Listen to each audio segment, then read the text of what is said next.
नमस्कार, मैं उदय प्रताप सिंह। आपका स्वागत है इंडिया न्यूज के इस खास पेशकश में। हेडलाइंस के पीछे में आज हम बात करने वाले हैं कांग्रेस पार्टी के बारे में, बात करने वाले हैं आने वाले विधानसभा चुनाव के बारे में और बात करेंगे कांग्रेस पार्टी के पंजाब घमासान के बारे में। और शुरुआत में करता हूं अजीत मेंडोला जी आपके संग, क्योंकि जस्ट इससे पहले मैं न्यूज एक्स का एक टेलीकास्ट कर रहा था और वहां हमने एक बड़ी खबर ब्रेक की हमारे कांग्रेस के संवाददाता आनंद सिंह के जरिए।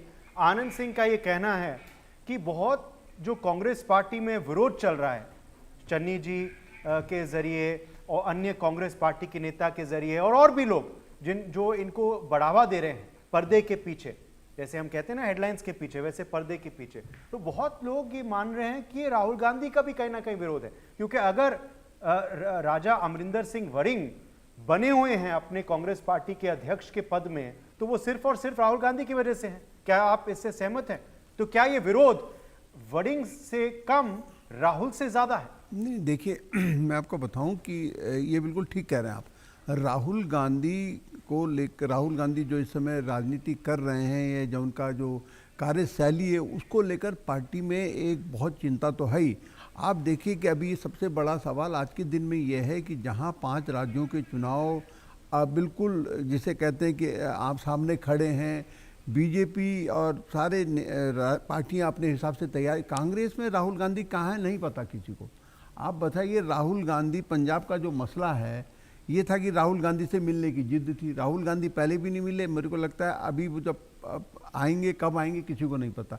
और सबसे बड़ी बात है उदय, राहुल गांधी ने युवाओं को लेकर एक युवा सम्मेलन की घोषणा करी थी। पेपर लीक को एक बड़े छात्रों की गूंज नाम से बड़ा प्रोग्राम चलाने की घोषणा करी थी और कहा था कि हम 4 कार्यक्रम करने की बात करी थी। लेकिन 17 जून को कोटा में एक कार्यक्रम करने के बाद से राहुल गांधी 22 तारीख को विदेश चले गए। और कांग्रेस पार्टी तो मान रही थी कि वो जो कार्यक्रम कोटा में हुआ था वो हिट हुआ था। नहीं भाई, आप हिट हुआ था, लेकिन राहुल गांधी ने उसको राजनीतिक से दूर रखा। अपने को कहा ना मैं बीजेपी का विरोध करूंगा, ना मैं धर्मेंद्र प्रधान का इस्तीफा पाऊंगा। तो फिर आप क्या कार्यक्रम करने जा रहे हैं भाई इस तरह का। लेकिन अभी 10 तारीख को, कल मतलब 10 जुलाई को प्रयागराज में होना था, एक दिल्ली में होना था, एक पटना में होना था, और सब कैंसिल करने पड़ गए। अब ये दूसरा मौका है। वजह क्या है? नहीं, राहुल गांधी वापस ही नहीं आए विदेश से। और ये ऐसा नहीं है, किसानों का जब याद होगा आपको बजट सत्र में अमेरिका की डील हुई थी, अमेरिका डील को लेकर राहुल गांधी ने तमाम हंगामा करा था पार्लियामेंट में। फिर कांग्रेस ने घोषणा करी कि हम किसान सम्मेलन करेंगे 3 बड़े प्रदेशों में। उनमें एक था मध्य प्रदेश, एक राजस्थान, एक महाराष्ट्र था। कार्यक्रम तय हो गए, तारीख तय हो गई, लेकिन वो भी किसानों के मुद्दों को भी कांग्रेस ने नहीं उठाया। एक मध्य प्रदेश की कार्यक्रम करा, फिर बाद में एक पंजाब में करा, लेकिन जो महाराष्ट्र में घोषणा करी, तैयारी कराई, या राजस्थान में जो घोषणा तैयारी कराई, वो नहीं करा। राकेश सिंह जी, ये बहुत बड़ा सवाल है कि राहुल गांधी अनुपस्थित क्यों हैं, गैर मौजूद क्यों हैं? अगर ये वाकई में कार्यक्रम जो है वो हिट रहा कोटा में, जैसे कांग्रेस पार्टी मानती है, तो उसका सीक्वल भी होना चाहिए, उसका तीसरा पार्ट भी होना चाहिए, चौथा पार्ट भी होना चाहिए। उसके बाद कार्यक्रम क्यों नहीं हो रहे? देखिए अभी राहुल कहाँ है इस वक्त? अभी पार्लियामेंट भी आ रहा है, शायद 10 दिन में पार्लियामेंट का सेशन शुरू हो जाएगा। क्या तभी आएंगे वो? मेरे को लगता है पार्लियामेंट सेशन के समय ही आएंगे। और जहां तक पार्लियामेंट सेशन अटेंड करेंगे या कार्यक्रम करेंगे? कार्यक्रम, देखिए कार्यक्रम करना, जिस तरह से कोटा की बात कर रहे थे, कोटा में जिस तरह से वहां पर कांग्रेस इसको बना रही कि बहुत सफल कार्यक्रम रही, छात्रों की संख्या भी थी, लेकिन जिसे सीक्वेंस में आपने प्रोग्राम की घोषणा की थी, आपको एक हफ्ते में, दूसरे हफ्ते, तीसरे हफ्ते करते, लेकिन आप 20 दिन 25 दिन गैप रखकर प्रोग्राम भी रखा और उसके बाद आप भारत में नहीं हैं। तो इससे सबसे महत्वपूर्ण बात यह है कि कांग्रेस के नेताओं में भी बड़ा उहापोह की स्थिति है। उहापोह का स्थिति इसलिए है कि आखिरकार हमारे नेता ही जो है गंभीर नहीं है, तो ऐसी स्थिति में पार्टी कैसे आगे बढ़ेगी? पार्टी के सामने वैसी पार्टी सत्ताधारी दल है जो 24/7 काम कर रहे हैं, जिसके नेतृत्व आप प्रधानमंत्री नरेंद्र मोदी, केंद्रीय गृह मंत्री अमित शाह जैसे नेता हैं। तो वैसे नेताओं से अगर आपको मुकाबला करना है तो आपको जमीन पर रहकर संघर्ष करना होगा। और कांग्रेस जो है संघर्ष से लगातार, उसके नेता संघर्ष से कोसों दूर हैं। एक जगह उन्होंने अपना आयोजन करते हैं, दूसरे तीसरे जगह कैंसिल करते हैं। तो लोगों में ये संदेश सही नहीं जा रहा है। और अगर अब आप छात्र के मुद्दा जब उस समय चल रहा था उस समय उठाते तो ये मामला गंभीर होता, लेकिन अब 1 महीने बाद अगर इस तरह का प्रोग्राम भी, जो 2 प्रोग्राम कैंसिल हो चुके हैं जैसा कि अजीत जी ने बताया। नहीं, आप देखिए कि आपने वो कंसर्ट, क्या बोलते हैं, कंसर्ट कार्यक्रम जी की वो लाइट जल रही है, वो चल रहे हैं तमाम, एक होना चाहिए आंदोलन के हिसाब से वो कार्यक्रम नहीं था कोटा का, है ना। लेकिन अब आप देखिए कि अब राहुल गांधी अगर आते हैं, कब आएंगे किसी को नहीं पता। और ये चिंता का विषय कांग्रेसियों के लिए इसलिए है कि एक तरफ कांग्रेस लगातार चुनाव हार रही है। जो 5 राज्यों में अब चुनाव है उनमें एकमात्र उम्मीद पंजाब और किसमें है, उत्तराखंड में थी, लेकिन सब जगह मामला धीरे धीरे गड़बड़ा। दूसरा खबर ये आ रही है कि शायद अगला जो छात्र गूंज कार्यक्रम है वो उत्तराखंड में ही होगा। नहीं, अभी किसी को नहीं पता कहाँ होगा। अभी तो आज केसी कब होगा, नहीं, अब क्यों होगा, सवाल ये क्यों होगा।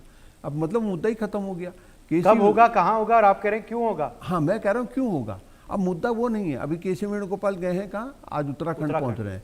वो वहाँ पर मीटिंग लेंगे, अधिकार समिति बनी है हाँ उत्तराखंड की पॉलिटिकल अफेयर्स, हाँ, उसको कि भाई आप मीटिंग करिए। लेकिन देखिए वहाँ की भी कमिटीज आएंगे, अब क्या वहाँ भी घमासान हो जाएगा। नहीं, वहाँ नहीं, एकमात्र उत्तराखंड एक ऐसा राज्य है जहाँ पर इन्होंने बहुत समझदारी दिखाई। हाँ। पिछले साल अनाउंस कर दी कमेटी, अध्यक्ष गणेश गोदयाल को बना दिया, लेकिन तो वो सब बने रहेगा। लेकिन वो सब जो लेकिन वहाँ पर आपस में इतना संघर्ष छिड़ा हुआ है कि जो कैंपेन कमेटी के करता धरता है वो सपोर्ट नहीं कर रहे हैं, जो एक प्रबंधन कमेटी के लिए बनाया हरक सिंह रावत वो सपोर्ट नहीं कर रहे हैं, हरीश रावत की समानांतर व्यवस्था चल रही। लेकिन आप हैरान होगी, गोवा जैसा छोटा राज्य जहाँ पे चुनाव है ही नहीं करा, वहाँ पे पार्टी टूट गई, वहाँ पे भी एक नई कांग्रेस की नींव पड़ गई है। अच्छा। और केसी वेणुगोपाल जो संगठन महासचिव हैं, जो राहुल गांधी के दाएं हाथ हैं, जो पार्टी को इस वक्त मुझे लगता है वही चुनाव लड़ाएंगे। राहुल गांधी आए या विदेश में रहें, इस वक्त केसी वेणुगोपाल डील कर रहे हैं नेताओं से। देखिए, ये चिंता का विषय इसलिए है, अगर आपको मैं याद दिलाऊं 2022 में जब यूपी के हार हुई थी कांग्रेस की, बहुत करारी हार हुई थी, उसके बाद असंतुष्ट गुट बन गया था एक, जिसको कि असंतुष्ट 20 क्या बोलते, ग्रुप 23 का गुट बोलते थे तमाम, हाँ G20, उसमें उन लोगों ने विरोध करा था। तो वो हालात कहीं फिर न बने। अब राहुल गांधी जो जिद कर रहे हैं कि नहीं भाई आप मिलो तो सही, पर यही तो दुर्भाग्यपूर्ण बात है राकेश जी कि विपक्ष जो है वो कहीं ना कहीं बिखर जाता है। अब आप पंजाब की बात करें तो पंजाब में भी एंटी इनकम्बेंसी तो है भगवंत मान सरकार की, मगर क्या है कि अभी जो म्युनिसिपल काउंसिल इलेक्शंस हुए उसके बाद बहुत अच्छा प्रदर्शन किया आम आदमी पार्टी ने वहां, उससे कहीं ना कहीं उनको मोमेंटम मिल गया है। मगर ऐसा नहीं है कि कांग्रेस पार्टी के पास मुद्दे नहीं है वहां, मगर मुद्दे वो उठा नहीं पा रहे क्योंकि आपस में उलझे हुए हैं वो। यही पिछले बार हुआ था, आपको याद है अमरिंदर सिंह तो चले गए थे भाजपा में क्योंकि उनकी सिद्धू के संग नहीं बन रही थी। तो ये गुटबाजी जो है, सिद्धू वाली भूमिका उसने ले ली चन्नी ने इस बार। और उत्तराखंड में भी कांग्रेस पार्टी के सूत्रों से जब हम बात करते हैं तो कहते हैं बहुत अच्छा मौका है इस बार उत्तराखंड में। पिछली बार भी था मगर इस बार उससे भी बेहतर है क्योंकि वो कहते हैं पुष्कर सिंह धामी के खिलाफ काफी एंटी इनकम्बेंसी है, मगर आपस में लड़ रहे हैं। ये कह रहे हैं अजीत जी कि वहां भी पर्दे के पीछे बहुत लड़ाई चल रही है। कांग्रेस पंजाब में तो सामने आ गई है, पर्दे के पीछे नहीं रही। पंजाब में की लड़ाई तो सबसे महत्वपूर्ण है क्योंकि जिस तरह से हम लोग पंजाब कुछ महीने पहले गए थे तो लग रहा था कि कांग्रेस यहाँ पर अच्छी स्थिति में आ सकती है, लेकिन जिस तरह से गुटबाजी जो कमेटी का गठन हुआ उसके बाद गुटबाजी जो है आप देखिए कि सड़कों पर है। जिस तरह से चन्नी जो है वहाँ के भेजा गया भूपेंद्र सिंह बघेल को प्रभारी के नाम, हाँ भूपेंद्र बघेल को भेजा गया प्रभारी बनाकर उनको, लेकिन देखिए चन्नी वहां से उनसे मुलाकात नहीं की, अभी उनसे दूरी बनाए हुए हैं। असमंजस की स्थिति है और जो स्थिति अगर सूरत हाल अगर ये ज़्यादा समय तक जारी रही तो आप समझिए कि बीजेपी के लिए ये, जिस तरह से आपने देखा था कि पश्चिम बंगाल में बीजेपी ने जिस तरह से जीत दर्ज की, तो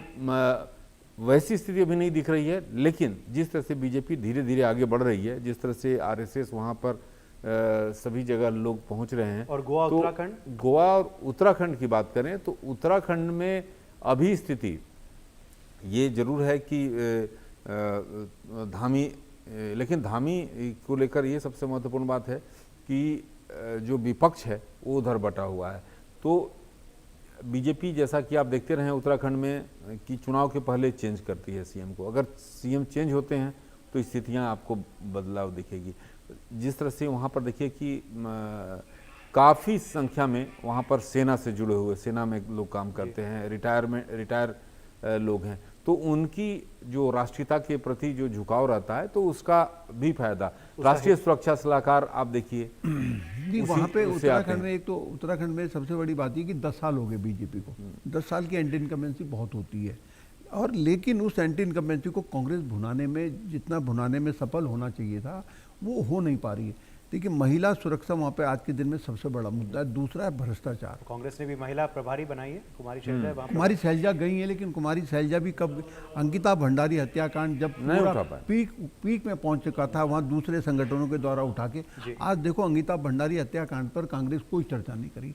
सीबीआई की जांच को आज 6-8 महीने हो गए हैं, कोई कांग्रेस सवाल ये नहीं करी भैया सीबीआई जांच में आपने किसको बुलाया, किससे पूछताछ करी, क्या हुआ। मेरे कहने का मतलब कि कांग्रेस कहीं ना कहीं जो इसलिए नहीं मुद्दे उठा पा रही है कि वहाँ पर जो आपस में नेताओं का जो संघर्ष है। देखिए, उत्तराखंड बहुत बड़ी मतलब एक मौका है कहाँ पे, उत्तराखंड में, क्योंकि 10 साल की इनकम्बेंसी बीजेपी के खिलाफ।